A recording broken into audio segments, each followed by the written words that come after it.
The first thing that a lot of companies, the main principle that companies have to understand is everyone in the company is in sales. Ooh, Everyone, love it.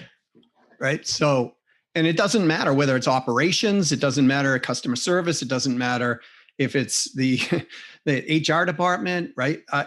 Or the sales department. Everyone is selling, and a consistent customer journey must be realized for optimization and maximization of sales.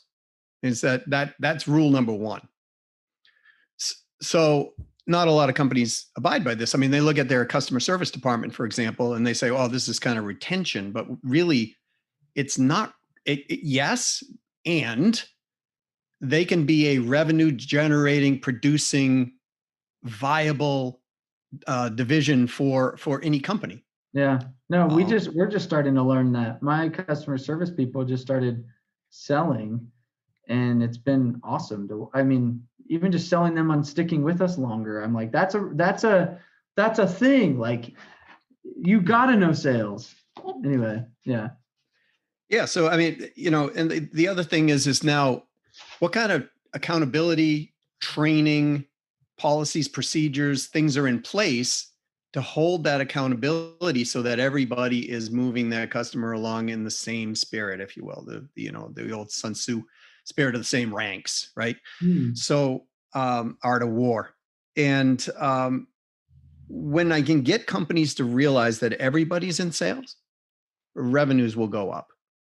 Because I don't know if you've ever had this experience, Sam, but I'm sure you have. But I don't know, you deal with somebody who's not a salesperson in the company and you buy. Because I don't know, maybe the salesperson, I've had this happen where the salesperson's actually, messed up the sale, right? And so I go and talk to somebody behind they come off sales.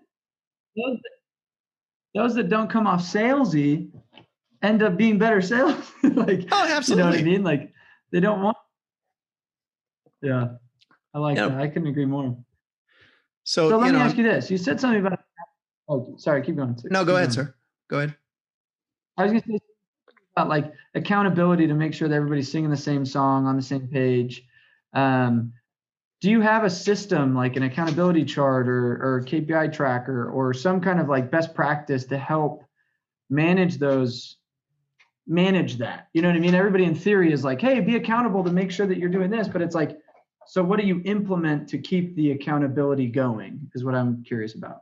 Oh, tracking. I mean, the thing that most people in sales will not want to do, like salespeople are reluctant to tracking, right? So if you track the metrics throughout the process, through the customer journey, right? I mean, something simple as phone calls to first appointments or phone calls to meaningful communication and then meaningful communication to first appointments, right? If you track that metric, just that one metric, it'll tell you a lot about where your leads are flowing. But most companies don't do this. Most salespeople don't do this.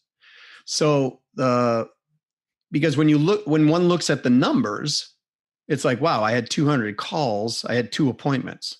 Okay, so where's the problem? Right? The problem is usually in the conversation that's happening, or is the problem in the type of lead that's calling in, or the the lead that you're calling upon? Are we calling upon the right targets? Right. So, but a lot of people don't do that. They're just like, make 100 cold calls a day or do, 100 door knocks a day, whatever you can do, and then just let the numbers fall out. But it's about working smarter, not working and more efficient than working harder. So let's say, hypothetically say, I have a rep that is reluctant to track. Let me just do my thing. It's just slowing me down. It's I don't like to track, or like, oh, I just forget.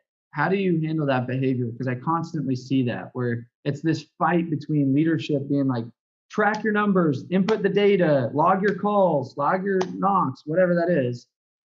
What do you do to correct or coach that person to start doing that? Because it seems to be a behavior it's hard to change. Right. And it is, because if it's left up to the individual, right, and the company's not enforcing it with something that affects that individual.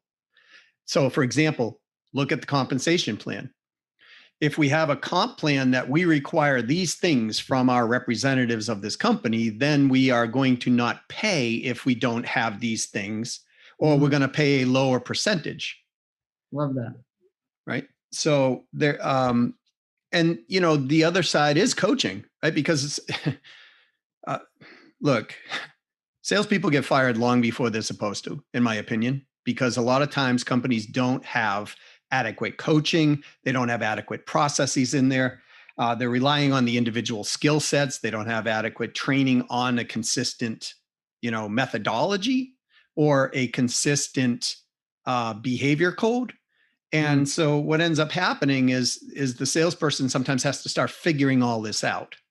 So once they start figuring out, they create their own systems. As soon as that happens, you're going to have diversity in the prospecting, you're going to have diversity in the sales pitch, you're going to have diversity in the closing. And that's a lot of times while you'll see one or two people at the top of their game, and you'll see a bunch of other salespeople kind of in the middle or even struggling. And that's because the company usually hasn't mandated certain processes that are consistent throughout the whole customer journey. I love that. Like I almost just drew a diagram, like as you said this, and I'm sure you can't see it, but it's just like it's like this cycle that you made me think of this cycle. Ready? And it goes, oh shoot, gonna call. I thought my phone was on silent. Anyway, so we get this. Sorry, I don't know why my phone rang. But you get this like guy that is not implementing a system. So the company has no system because they're small. So they hire these salespeople. The salespeople, it's left up to them to figure it out. So they start tracking how they feel like tracking in their head is enough to get them money, right? And commission. Right. And then the company's like, oh, we're growing. We better implement a process that's uniform. And then the company then goes to try to implement it and try to break all these like salespeople's behaviors, but then that doesn't land. They give up, and then it goes back to no process again, and they just end in this cycle of crap. We can never seem to implement a system of tracking and processes and systems because the salespeople end up like kind of running the show based on they're the revenue drivers, and it's hard to like, slap them upside the head and be like, guys are fired if you don't fall. You know what I mean? So it's right. Like this battle.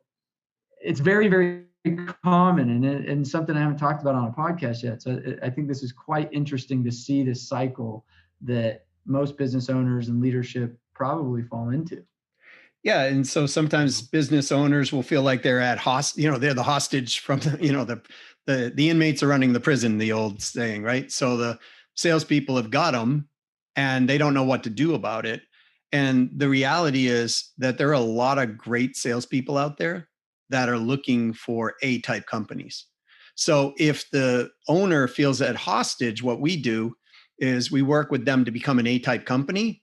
And then we start bringing in A-type talent to compete with the other folks. And therefore you don't have that drop in revenue, which might work, in the opposite way if there was a mass exodus going out of the company. Because that's the other thing, right? I mean, people who are performers, they know they can sell here and they know they can sell there. So they'll think that they can go from point A to point B and be okay. Sometimes they are, sometimes they aren't.